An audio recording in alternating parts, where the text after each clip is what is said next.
The last thing we're going to talk about is the +4 confidence interval for the probability and the proportion. So there's a certain amount of error introduced into the process of calculating a confidence interval for a proportion.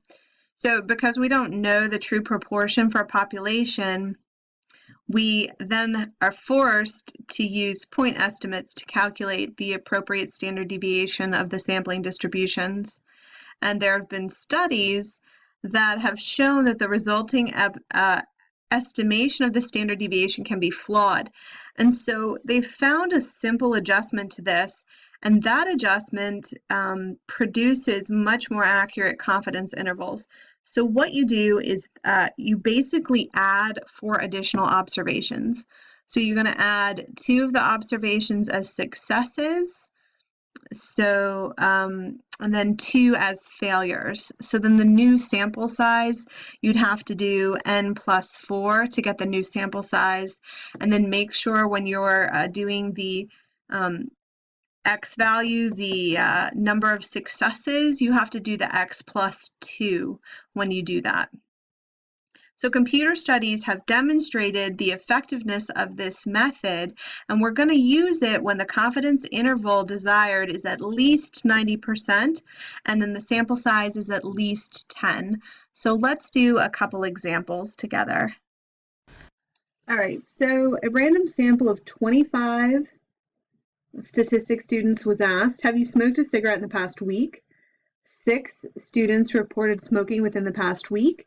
Use the +4 method to find a 95% confidence interval for the true proportion of statistics students who smoke.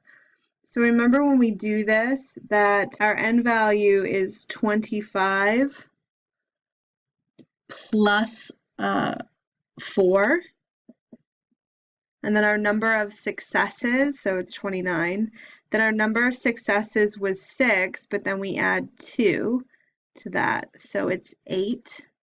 And then we're looking for the confidence interval of 95. This is when we grab our calculators. So we're going to go over to tests, and for this one, we are going to use the letter A, 1 prop Z interval. Okay, and so x here is 8, n here is 29, and our confidence level is 0.95. Let's go down to calculate and see what it comes up with for us. All right, so this is our answer here, and what this tells us is that we're 95% confident that the true proportion of all statistics students who smoke cigarettes is between, now these are percentages, so 11 and 44%. So that's our answer. Now let's take a look at this next problem. It says, the Berkman Center for Internet and Society at Harvard recently conducted a survey analyzing the privacy management habits of teen internet users.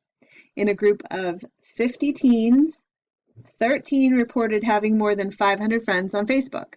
Use the +4 method to find a 95% confidence interval for the true proportion of teens who report having more than 500 Facebook friends. We're going to do the exact same thing that we did up here, down here.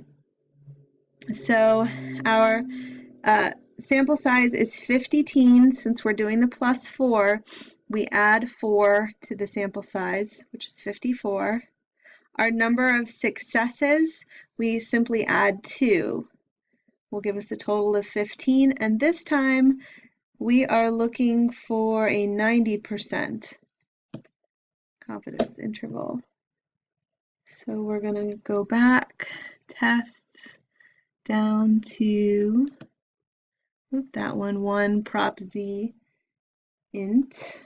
We are going to enter in an x value of 15, an n value of 54, and then we're going to change that to 0.90. Go down to calculate. We get, so our answer is 0.1838, and that means we're 90% confidence that between 18% and 38% of all teens would report having more than 500 friends on Facebook.